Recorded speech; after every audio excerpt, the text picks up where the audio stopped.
And I'm going to tell you that the phrase ignorance is bliss is a lie. This phrase feels like truth. It feels like truth because not knowing that something is broken or wrong allows us to stay in this false feeling of comfort. How many of you have been at work working for someone else or for yourself and you didn't know that something was going on? You didn't know that the business was about to fail. You didn't know that the books weren't in order. You didn't know that the product was coming in on time. You didn't know that you had enough credits to graduate like you thought you were going to. Think of the times in your life when someone important to you lied to you, didn't tell you the whole truth, hid something important from you, put you in harm's way, or didn't protect you when they could have. Think about how you organized your daily activities, your career, your time, your emotions, your thoughts, your money, your life and your love around that hidden truth that was based upon a false narrative. You were ignorant. And while you were ignorant, your ignorance was continuing, you were comfortable. But you were being neglected and exposed to toxic manipulative behavior, but you didn't know. And that was comfortable. And then one day you learned the truth. And you experienced the hurt and the pain, the embarrassment, maybe the humiliation, betrayal or anger, all these emotions. Didn't ignorance feel like bliss before all of that?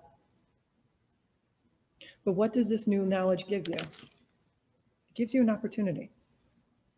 Nicole Wilcox is a powerhouse financial planner and author of Money Bitch, says that knowledge isn't power. I want to say that again. Knowledge isn't power. Knowledge is potential power. Empowerment plus knowledge and action takes you to where you want and need to be.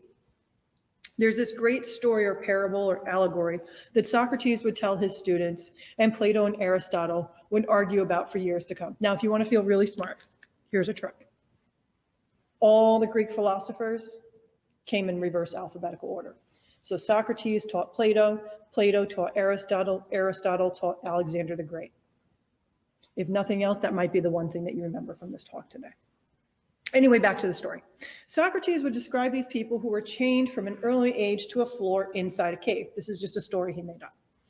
The way they were chained, they had to face the back of the wall of the cave at all times. But it was very, very dark.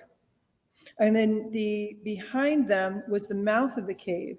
And when the sun was up during the daytime, they'd see shadows of what was happening at the mouth of the cave behind them, reflected on the front of the cave in front of them. So they just saw shadows. They could also hear muffled echoes from the sounds outside, inside the cave. So these people lived in darkness their whole life, chained up with this distorted reality reflected in front of them for their entire lives, with the truth of the actual state of their existence hidden from them. It's a pretty good allegory. One day, one of these prisoners freed herself and turned around. The light from the outside of the cave blinded her with her brilliance, just like our eyes hurt as they adjust to a light that has just been flicked on in the middle of the night and we're woken up very abruptly in the middle of our sleep. Now, you and I know that our eyes will adjust, so we wait and the feeling subsides and then we can see what's going on. Didn't it feel better before the light was turned on and your eyes went all wonky? Sure it did. Is it better than perpetual darkness when your eyes adjust? Absolutely.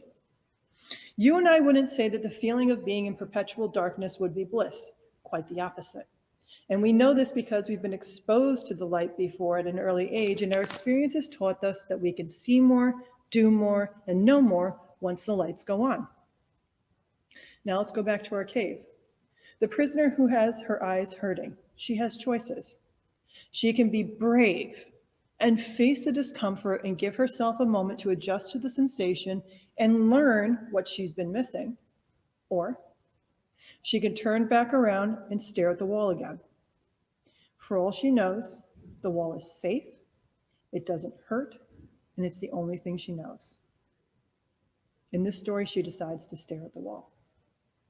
And that is why she is stuck in the toxic imprisonment of her abuse and neglect.